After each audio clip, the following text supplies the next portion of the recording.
بسم اللہ الرحمن الرحیم۔ امریکہ میں پاکستان کے آرمی چیف کے ویزا پر پابندی کا بل کیا ہے، آج اس حوالے سے بات کریں گے، اور وہ عمران خان کی رہائی کے حوالے سے ہے، اور عمران خان کے حق میں ایک پاکستان ڈیموکریسی ایکٹ پیش کیا گیا ہے، اس بل کے حوالے سے بتائیں گے یہ بل کیا ہے اور اس کے کیا اثرات ہو سکتے ہیں، کیا یہ بل پاس ہو جائے گا اور پابندی لگ جائے گی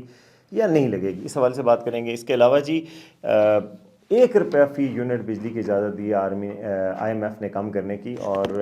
1 روپیہ فی یونٹ سے کیا فرق پڑے گا اور کتنا ماہانہ بل پہ فرق پڑے گا، اور باقی بجلی کی بل قیمتیں کب کم ہوں گی، اس حوالے سے بھی بات کریں گے کیونکہ یہ بھی ایک امپورٹنٹ ٹاپک ہے۔ اور عمران خان صاحب نے اپنے ٹویٹر پہ ایک بہت لمبا چوڑا بیان دیا، اس میں کہا ہے کہ میرے دور میں دہشت گردی بالکل ختم ہو گئی تھی اور بلوچستان کا کیا حل ہونا چاہیے اور کیا حکومت کو کرنا چاہیے، اس حوالے سے بھی بات کریں گے کہ عمران خان صاحب کا کیا مستقبل ہے اور عمران خان صاحب کا کیا موقف ہے، اور یہ بھی کہ عمران خان صاحب سے ملاقاتوں کے حوالے سے سلمان اکرم راجہ کیوں تنقید کے زد میں کہ انہوں نے لکھ کے دے دیا کہ جی میڈیا سے ٹاک نہیں کریں گے، تو وہ اب ان کا کیا موقف ہے، اس پہ بھی بات کریں گے۔ سب سے پہلے جی اس چینل کو سبسکرائب کریں تاکہ آپ کو معلوم ہو کہ اس ملک میں کیا ہو رہا ہے اور کیوں ہو رہا ہے۔ اچھا جی، امریکہ میں ایک بل پیش کیا گیا ہے اور 2 سینیٹر ہیں، ایک تو نون ہے جی ریپبلکن سینیٹر ہیں جیمز ولسن، جو ولسن جو مشہور ہیں، اور ڈیموکریٹک کانگریس کے رکن ہیں جیمز ورنی پنیٹا، انہوں نے پاکستان ڈیموکریسی ایکٹ کے عنوان سے بل پیش کیا ہے، اور اس بل کے تحت یہ کہا گیا ہے کہ ایسی بیرون ملک شخصیات پہ پابندی عائد کی جائے جو پاکستان میں سیاسی حریفوں کو قید کرنے اور ان کے خلاف کارروائیوں میں ملوث ہیں۔ اس میں حوالہ ظاہر اس طرح کا دیا گیا ہے، اور ریپبلکن رکن جو ولسن کا مطالبہ ہے کہ ویزے پر پابندی کے ذریعے پاکستان کی فوجی قیادت پر دباؤ ڈالا جائے کہ پاکستان میں جمہوریت کی بحالی اور عمران خان کی رہائی ممکن ہو۔ بیسیکلی یہ پرو عمران خان ہے، جو پی ٹی آئی نے لابنگ کی ہے، یا جس طریقے سے بھی وہاں سے وہ آیا ہے بل اور یہاں پر پیش کر دیا گیا ہے، اور پاکستان کی سیاسی اور عسکری قیادت کی امریکہ آمد پر پابندی کو بل کا حصہ بنایا گیا ہے۔ تو بل کیا ہے جی، اور اس کا اثر کیا ہوگا، کیا واقعی میں عمران خان رہا ہو جائیں گے اس بل کے بعد؟ پہلی بات تو یہ ہے کہ یہ بل دو رکن کانگریس نے پیش کیا ہے، یہ بل پاس نہیں ہوا، اور پاس ہونا نہ ہونا، آج دفتر خارجہ نے کہا کہ یہ بل پاس ہونا جو ہے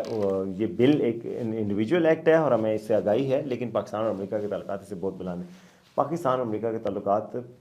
ٹرانزیکشنل نوعیت کے ہمیشہ سے رہے ہیں، پاکستان امریکہ کے تعلقات بہت کثیر الجہتی بھی ہوتے ہیں، اور اس میں شخصیات نہیں بلکہ اسٹیٹ ٹو اسٹیٹ ریلیشنز کو دیکھا جاتا ہے کہ اسٹیٹس کے مفاد کیا ہیں۔ جو امریکہ کا مفاد ہے اس کو وہ عزیز ہے، وہ کون پورا کر سکتا ہے، پاکستان کی ریاست پوری کر سکتی ہے یا کوئی عمران خان پورا کر سکتے ہیں، یہ بات دیکھتے ہیں وہ۔ تو اس وجہ سے مجھے نہیں لگتا کہ یہ بل پاس ہوگا اور یہ کوئی ایسی پابندی ویزے کی لگے گی، اور ویزے کی ایسی پابندی لگنے سے عمران خان رہا ہو جائیں گے۔ بہرحال بل تو پیش ہوا ہے۔ ڈیموکریسی ایکٹ میں ہے کیا، میں آپ کو بتاتا ہوں کہ امریکہ کے جب ڈونلڈ ٹرمپ صدر بنے ہیں تو پاکستان میں یہ بحث زوروں پر تھی کہ آیا وہ سابق وزیر اعظم عمران خان کو رہا کروائیں گے کہ نہیں کروائیں گے، لیکن امریکہ میں لابنگ کی گئی تھی، اور پی ٹی آئی نے کہا تھا کہ ہم نے ٹرمپ کو ووٹ دیا تو ٹرمپ جو ہے امریکہ کے عمران خان کی رہائی کے لیے کردار ادا کریں۔ اب تک وہ لگ نہیں رہا، جو پاکستان نے شریف اللہ کو حوالے کیا تو ٹرمپ نے پاکستان کی باقاعدہ تعریف کر دی، تو بظاہر لگ نہیں رہا کہ ٹرمپ صاحب کو کوئی زیادہ تکلیف ہے اس حکومت سے اور عمران خان کی رہائی نہ ہونے سے، اور انہیں کوئی باقاعدہ بیان دینا ہے یا ٹویٹ کرنا ہے، ایسا تو کوئی بظاہر نہیں لگ رہا۔ ٹرمپ نے صدارت کا منصب سنبھالنے کے بعد ظاہر ہے ایسا کیا کہ پاکستان کا شکریہ ادا کر دیا الٹا، اور کیونکہ شریف اللہ جو کابل ایئرپورٹ پہ حملے میں ملوث تھا اس کو پاکستان نے حوالے کیا تھا۔ تو پاکستان ڈیموکریسی ایکٹ میں کیا کہا گیا کہ جی انسانی حقوق کی خلاف ورزیوں پر ملک کی عسکری و سیاسی قیادت کے خلاف امریکی ویزوں کی پابندی کا ذکر کیا گیا ہے۔ بل میں کہا گیا کہ جب جنرل عاصم منیر عمران خان سمیت کارکنوں کو رہا کر دیں تو پھر ان پر یہ پابندی اٹھائی جا سکتی ہے۔ اپنے ایک ٹویٹ میں اس بل سے متعلق جو ولسن نے لکھا کہ اس میں یہ واضح ہے کہ پاکستان میں جمہوریت کی بحالی امریکہ کی پالیسی ہے۔ انہوں نے کہا کہ کانگریس میں پیش کیا جانے والا بل پاکستان کے army chief general Asim Munir پہ 1 ماہ کے اندر پابندیاں عائد کرنے کا مطالبہ کرتا ہے۔ ان کے مطابق اس بل میں مطالبہ کیا گیا کہ تمام جنرلوں اور سرکاری حکام اور ان کے اہل خانہ پر بھی پابندی عائد کی جائے۔ جو ولسن ایوان کی خارجہ امور اور آرمڈ سروسز کمیٹیوں کے ایک اہم رکن ہیں، وہ ریپبلکن پالیسی کمیٹی کے سربراہ بھی ہیں۔ جو ولسن کو امریکی صدر ڈونلڈ ٹرمپ کا قریبی دوست سمجھا جاتا ہے، ان کے ساتھ دوسرے رکن ڈیموکریٹک جیمز ورنی پنیٹا ہیں، جو امریکی بحریہ کے سابق انٹیلیجنس افسر رہ چکے ہیں۔ جو ولسن کچھ عرصہ سے عمران خان کی رہائی سے متعلق کافی وہ جو ہے وہ مطالبات کرتے آ رہے ہیں۔ تو لیکن ماہرین جو ہے، جیسے کہ میں نے آپ کو کہا کہ اس قانون سازی کو انفرادی عمل ہی قرار دے رہے ہیں، اور وہ سمجھتے ہیں کہ یہ نہیں ہوگا۔ سینئر اپنے جو صحافی ہیں وہ بھی یہی کہتے ہیں کہ ایسی چیز نہیں ہے، کیونکہ اسٹیٹ ٹو اسٹیٹ ریلیشنز ہوتے ہیں تو اس میں یہ نہیں ہو سکتا کہ یہ پابندی اس طرح کی لگے، اور اس طرح کی پابندی سے عمران خان رہا ہو جائیں، اس کے کوئی امکانات نظر نہیں آتے۔ بہرحال یہ ایک پریشر ہے، اور ظاہر ہے لابنگ ہے پی ٹی آئی کی جو امریکہ میں کی ہے، تو اس کی کامیابی ہے کہ وہ وہاں سے آ رہا ہے۔ تو کیا پاکستان سے یہ جواب آئے گا کہ ایبسولوٹلی ناٹ، کیا ہم غلام ہیں؟ اور کیا پی ٹی آئی اب بھی اس بات پہ قائم ہے کہ ایبسولوٹلی ناٹ، کیا ہم غلام ہیں، کیا ہم امریکہ کے ذریعے آزاد ہونا پسند کرتے ہیں؟ یہ بات بھی دیکھنے والی ہوگی۔ اچھا، اب آتے ہیں دوسری خبر کی طرف، اور دوسری خبر ہے کہ جی عمران خان صاحب نے بڑا لمبا چوڑا ایک میسیج لکھا ہے اور ٹویٹ کیا ہے کہ جی پاکستان اور بلوچستان میں جو مسائل کا حل ہے وہ بات چیت ہے، وہاں کی نمائندہ قیادت کے ذریعے ہے، میرے دور میں دہشت گردی بالکل زیرو ہو گئی تھی، افغانستان کے ساتھ بھی بات چیت کرنی چاہیے، ڈپلومیٹک چینلز کے ذریعے بات کرنی چاہیے۔ پھر انہوں نے کہا جیل کو ایک کرنل چلا رہا ہے، اور جیل اور جو ہے وہ میڈیا اور ان پہ فوکس کے بجائے آپ کا فوکس دہشت گردی کے خلاف جنگ کے میں ہونا چاہیے، اس طرح کی چیزیں کی ہیں انہوں نے۔ اچھا، اس میں جو ایک بات ہے اس سے تو مجھے اتفاق ہے کہ بلوچستان کی نمائندہ قیادت کو انوالو کر کے بلوچستان کے مسئلے کا حل نکالا جائے۔ ہر مسئلے کا حل ضروری نہیں ہوتا کہ آپ صرف آپریشن سے نکلے، آپریشن بھی ضروری ہے، خاص طور پہ دہشت گردوں کے خلاف۔ ہارڈ اسٹیٹ کا مطلب دہشت گردوں کے خلاف ہارڈ اسٹیٹ ہی ہونا چاہیے، دہشت گردوں کے لیے امیونٹی نہیں ہونی چاہیے، مگر جو بلوچ عوام ہے ان کو تو ساتھ ملانا ہوگا نا، اور ان کے جو نمائندے ہیں، حقیقی نمائندے، ان کو پارلیمنٹ میں جگہ دینی ہوگی۔ کل ہمارے پاس خرم دستگیر صاحب آئے تھے، وہ کہہ رہے تھے کہ کوئی اچھا وقت آئے تو بلوچستان میں نئے الیکشن بھی کروائے جا سکتے ہیں، تو کیوں نہ کروائے جائیں؟ ایسی چیز کی جائے کہ وہ دیکھیں، آپ پریشر کوکر جیسی سچویشن تو نہیں بنانی نا، آپ نے ایسی سچویشن بنانی ہے کہ جس میں لوگوں کو یہ احساس ہو کہ ہمارے نمائندے پارلیمنٹ میں ہیں، ایوان میں ہیں، وزیر بنے ہوئے ہیں، وہ ہمارے کام کر سکتے ہیں، تو ان میں احساس محرومی کم ہوگا، اور جو دہشت گرد ہیں، جو خودکش حملہ آوروں کو بھرتی کر رہے ہیں، جو لوگوں کو بیوقوف بنا رہے ہیں، ان کا بیانیہ کمزور پڑے گا۔ تو یہ حضور ہونا چاہیے، اور عمران خان کی اس بات سے مجھے اتفاق ہے۔ باقی جو بات وہ کہہ رہے ہیں کہ جی دہشت گردی ختم ہو گئی تھی کے پی میں، یہ تو معذرت کے ساتھ کے پی میں دہشت گردی کے واقعات ڈاکومنٹڈ ہیں۔ ابھی ٹائم نہیں ہے کہ میں آپ کو سارے واقعات گنواؤں، لیکن اس دور میں جو واقعات ہوتے رہے یہ ساروں کے سامنے ہیں کہ اس دور میں دہشت گردی زیرو پہ نہیں آئی تھی، کم تھے واقعات، ظاہر ہے تھوڑے سے کم تھے، وہ اس وقت اوورآل پیچھے سے کم آ رہے تھے۔ آپ دیکھیں یہ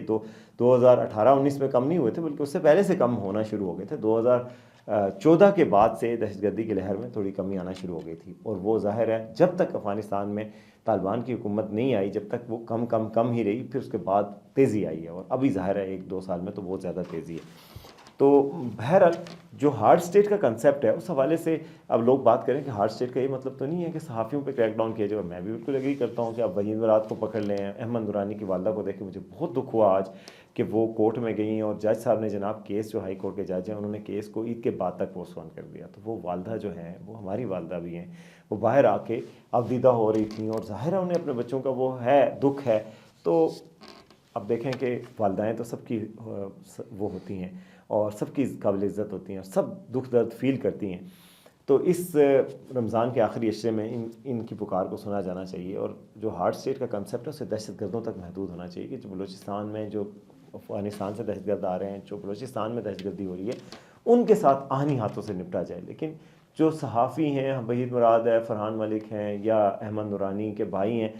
اب وہ سٹوری ہے، سٹوریوں کو کاؤنٹر کریں آپ۔ میں دیکھ رہا تھا کہ عثمان منظور جو ہیں، احمد نورانی کے کولیگ ہیں، ان کی ٹویٹ آئی ہوئی ہے کہ جی میں جی سٹوری سے لا تعلقی کا اظہار کرتا ہوں، یہ فیبریکیٹڈ ہے، یہ غلط ہے۔ جس طریقے سے انہوں نے کی ہے اس حوالے سے بھی ظاہر ہے شکوک و شبہات ہیں کہ وہی عثمان منظور نے خود ٹویٹ کیا ہے، یہ کسی اور نے، یا ان سے کروائی گئی ہے، دباؤ میں آ کے انہوں نے کی ہے، اور کیا فیملی کے دباؤ میں آ کے کی ہے؟ پاکستان میں ظاہر ان کی فیملی بھی رہتی ہے، مگر یہ ہے کہ انہوں نے خبر کی تردید کر دی یا کہہ دیا۔ اگر آپ کو نورانی کی خبر سے فیکچوئل میں اعتراض ہے تو نورانی کی خبر کو کنٹراڈکٹ کیا جا سکتا ہے۔ اب یہ ٹویٹ آ گئی ہے، اور طریقے ہیں جو ٹویٹ کنٹراڈکٹ کر، لیکن اس کی فیملی، اس کے بھائیوں کو، جن کا اس سے کوئی تعلق نہیں ہے، ان کے بھائیوں نے کوئی سٹوری میں مدد نہیں کی۔ میں آپ کو گارنٹی سے کہہ سکتا ہوں، میں ان کو جانتا ہوں، والدہ نے، اس کی بہن نے، کوئی وہ سفر ہی کر رہے ہیں، ان کو رہا کیا جائے۔ عید کے دنوں میں وحید مراد کو، فرحان ملک کو، ان سب کو اپنی فیملی کے ساتھ عید گزارنے دیا جائے۔ میں ارباب اختیار سے اپیل کرتا ہوں کہ کم از کم یہ کیا جائے، تاکہ قوم کو متحد کیا جا سکے، قوم کو، میڈیا کو فوکس کروایا جائے کہ دہشت گردی کے خلاف جو بلوچستان میں جنگ ہے، جو افغانستان کے ساتھ ہمارے معاملات ہیں، جو بارڈر پہ ہماری جنگ ہو رہی ہے دہشت گردوں کے خلاف، جو فتنۃ الخوارج کے خلاف، اس پہ فوکس ہو، پوری قوم کی سپورٹ حاصل ہو۔ ان معاملات میں نہ پڑا جائے کہ آپ ہمارے ساتھیوں کو رہا کریں، میڈیا اس پہ بات کرتا رہے ہمیشہ کہ یہ کون غائب ہوا، کون پکڑا گیا۔ یہ جو بھی ایڈوائز کر رہا ہے، جو کر رہا ہے، وہ بہتر عمل نہیں ہے، اور یہ کوئی حکمت عملی نہیں ہے، ریاست کی مفاد میں نہیں ہے، یہ پاکستان کے مفاد میں نہیں ہے۔ تو میرے خیال ہے ان لوگوں کو عید پہ گھر والوں کے ساتھ ملنے کی اجازت ہونی چاہیے، گھر والوں کے ساتھ ان کو عید کرنے کی اجازت دی جائے، اور ان کی جو ماؤں ہیں، ماؤں کی فریاد کو سنا جائے۔ اچھا اب آتے ہیں جی بجلی کے ریلیف کے حوالے سے بات کرتے ہیں، اور بجلی کا ریلیف کیا دے دیا جی بجلی کا، آئی ایم ایف نے ایگری کیا کہ 1 روپیہ فی یونٹ ریلیف دیتے ہیں۔ میں دیکھ رہا تھا جیو پہ ٹکٹ چل رہے ہیں، بریکنگ چل رہی ہے، حکومت کہہ رہی ہے کہ جی چلو 1 روپیہ ریلیف بجلی کے دیا جائے گا۔ بھائی 10 روپے پیٹرول سستا ہونا تھا، بلکہ 25-30 روپے ہونا تھا، آستہ آستہ کر کے 10 روپے ایک مرلے میں تھا، وہ آپ نے نہیں کیا۔ اب بجلی کے یونٹ پہ 1 روپیہ ریلیف ہوگا، اور جی 500 یونٹ جو خرچ کرے گا اس کو جناب 500 روپے کا ریلیف ملے گا۔ 500 یونٹ کا بل پتہ ہے آپ کو کتنا آتا ہے؟ 500 یونٹ جس نے خرچ کیے کم از کم اس کا 30,000 کے قریب بل آتا ہے، اس کو 500 روپے کا ریلیف ملے گا، تو کیا 29,500 ہو گیا یا 29,000 ہو گیا؟ یہ کوئی ریلیف نہیں ہے۔ ریلیف دینا تھا، باتیں سنتے تھے 10 روپے فی یونٹ ریلیف ہوگا یا 12 روپے، وہ تو ہوتا ہے ریلیف، لیکن یہ 1 روپے فی یونٹ تو کوئی بات نہ ہوئی۔ آئی ایم ایف صاحب آپ نے بھی کوئی وہ نہیں کیا، اور پرائم منسٹر صاحب اور یہ سارے جو کہہ رہے تھے کہ ہم کریں گے، تو اب یہ ان کے لیے چیلنج ہے کہ یہ کریں، سوائے اس کے بجائے اس کے کہ آپ سولر والوں پہ ٹیکس لگائیں۔ بائی دا وے سولر کے لیے اچھی خبر ہے اور خوشخبری ہے کہ پرائم منسٹر نے اعتراض کیا کل کابینہ نے، جب میں کل بھی لاگ کر رہا تھا تو ابھی تک یہ بات سامنے نہیں آئی تھی، کیونکہ صرف وہی اویس لغاری کا بیان تھا، وہ کابینہ اجلاس سے پہلے سینٹ کی کمیٹی میں کہہ رہے تھے کہ لگے گا ہی لگے گا ٹیکس، لیکن اب یہ لگ رہا ہے کہ بظاہر ایک ریلیف مل سکتا ہے، اور یہ دوبارہ سے پرائم منسٹر نے کہا، کابینہ نے یہ ریجیکٹ کر دی سمری کہ جی نیٹ میٹرنگ کے حوالے سے جو سمری وزارت پاور ڈویژن نے جو پیش کی ہے، اس کو ہم نے اس حالت میں نہیں منظور کرے، دوبارہ مشاورت کریں اسٹیک ہولڈر سے۔ تو مجھے لگ رہا ہے کہ اگر دوبارہ 10 روپے یونٹ والی بات ہوئی بھی تو یہ نہیں ہوگا کہ پیک آور کے بعد بھی 10 روپے یونٹ ہو، بلکہ وہ الگ الگ یونٹ ہوں گے، یعنی کہ سولر کے نیٹ میٹر صارفین کو اب ضرور ریلیف ملے گا، اور اب اس شکل میں یہ پاس نہیں ہوگی۔ تو یہ ایک اچھی خبر ہوگی سولر کے نیٹ میٹر صارفین کے لیے، کیونکہ پہلے جو تھا اس کے تحت تو یہ تھا کہ آپ کا 10 روپے یونٹ آپ گورنمنٹ کو دیں گے، 70 روپے یونٹ آپ گورنمنٹ سے لیں گے، 60 روپے لیں گے، اور آپ کا ہر یونٹ جو پیک آور کے بعد بھی رات کے یونٹ ہیں ان سب کے 70 روپے کے حساب سے آپ پیسے دیں گے، باقی آپ کے سارے یونٹ جو دن میں آپ نے دیے وہ 10 روپے کے حساب سے دیں گے، اس حساب سے جس کا 1 یا 2 اے سی ہیں اس کا 30 سے 50 ہزار بل آنا تھا سولر کا۔ لیکن جو اب ریلیف ملے گا تو اس سے امید یہ لگتی ہے کہ اگر بل آیا بھی تو 5-10 ہزار روپے سے اوپر نہیں آئے گا، جس کا اے سی یوز کرتے ہیں ان کا بھی۔ تو یہ اچھی بات ہوگی، کہاں 50 ہزار اور کہاں 5 ہزار، تو یہ ایک سینیٹی شاید پریویل کرے گی، اور پرائم منسٹر نے اور علی پرویز ملک جو ہیں لاہور سے انہوں نے مخالفت کی ہے، لیکن جو ہمارے اویس لغاری صاحب ہیں وہ کہتے ہیں نہیں سولر صارفین کو ضرور رگڑا لگانا ہے۔ تو اللہ کرے کہ اویس لغاری پریویل نہ کریں اور پرائم منسٹر ہی پریویل کریں۔ اب جو مشاورت ہوگی اور اسٹیک ہولڈر سے، تو ظاہر ہے اس میں تبدیلی آئے گی، تو سولر لگوانا ہے تو فٹافٹ لگوائیں اور سولر صارفین خوش ہو جائیں۔ یہ تھا جی آج کا ویلاگ، امید آپ کو پسند آئے گا، دیکھتے رہیں آج کا سچ۔